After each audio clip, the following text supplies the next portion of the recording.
တာဂရရွာဆိုတာတောနဲ့ထဲမှာတီးကြရှိနေတဲ့ရွာဟောင်းကြီးပါဒီရွာမှာထူးဆန်းတဲ့ဒလေးတစ်ခုရှိတယ်ရွာသားတယောက်ယောက်တေဆုံးသွားလို့တင်းကြိုပြီး9ရက်အတွင်းမှာရွာတွေကဘသူမှမင်္ဂလာဆောင်တဲ့စကားကိုမပြောရဘူးပြောမိရင်အဲ့ဒီလူဟာတေဆုံးသူရဲ့အဖော်အဖြစ်အခေါ်ခံရတတ်တယ်လို့အယူရှိကြတယ်အောင်ကျိုးဆိုတဲ့ကောင်လေးကမြို့မှာအလုပ်လုပ်ပြီးရွာကိုခဏပြန်လာတာသူပြန်ရောက်တဲ့နေ့မှာပဲရွာကလှပြူယူတယောက်အဖျားတက်ပြီးဆုံးသွားတာနဲ့ဒိုးတော့တာပဲညဘက်ရွာလေကောင်းမှာတငယ်ချင်းတွေနဲ့ဝိုင်းဖွဲ့စကားပြောရင်းအောင်ကျော်ကမြို့သားပီပီ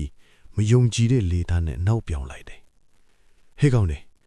တလောက်လှတဲ့မင်းကလေးတီးသွားတာနှမျောစရာအကြီးกว่าငါသာဆိုရင်တော့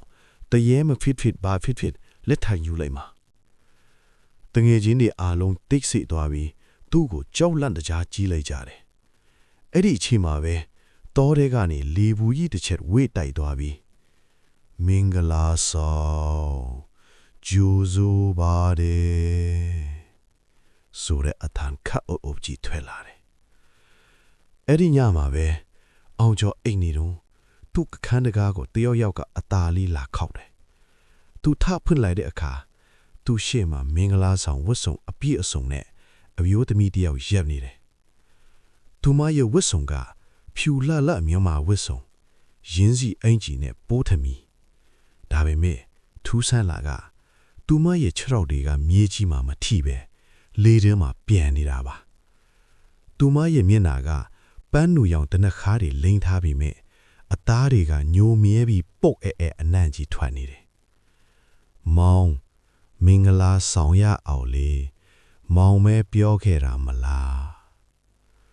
အောင်ကျော်ပြေးဖို့ကြိုးစားပေမဲ့သူ့ခြေထောက်တွေကမြေကြီးမှာကပ်နေတယ်လို့ပဲလှုပ်မရတော့ဘူး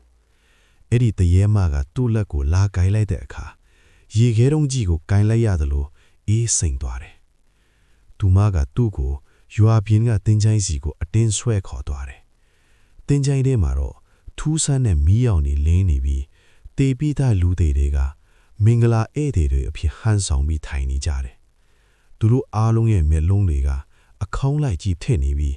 အောင်ကျော်ကိုကြည့်ပြီးတွားဖြေးရယ်နေကြတယ်ကဲမောင်ငါတို့သွေးနဲ့ကတိသစ္စာပြုရအောင်လို့ပြောပြီးသူမကသူမရဲ့လက်သေးရှည်ကြီးတွေနဲ့အောင်ကျော်ရဲ့ရင်ဘတ်ကိုကုတ်ချစ်လိုက်တယ်အောင်ကျော်လည်းအဲ့ဒီမှာတင်တတိမမေ့သွားတော့တယ်နောက်ညမနက်မှာရွာသားလေးကအောင်ကျော်ကိုတင်းချမ်းရဲ့အုတ်ကိုအသစ်ပေါ်မှာပက်လက်လန်ရသားတွေးလိုက်ရတယ်သူ့ရင်ဘတ်မှာတော့လက်သေးရာတွေနဲ့မင်္ဂလာဦးညဆိုတဲ့စာတန်းကိုတွေးနဲ့ရေးထားတာကိုတွေ့ရတယ်အောင်ကျော်ဟာအသက်ရှိနေသေးပေမဲ့စိတ်ဖောက်ပြန်သွားပြီးတညလုံးမင်္ဂလာဆောင်တော့မယ်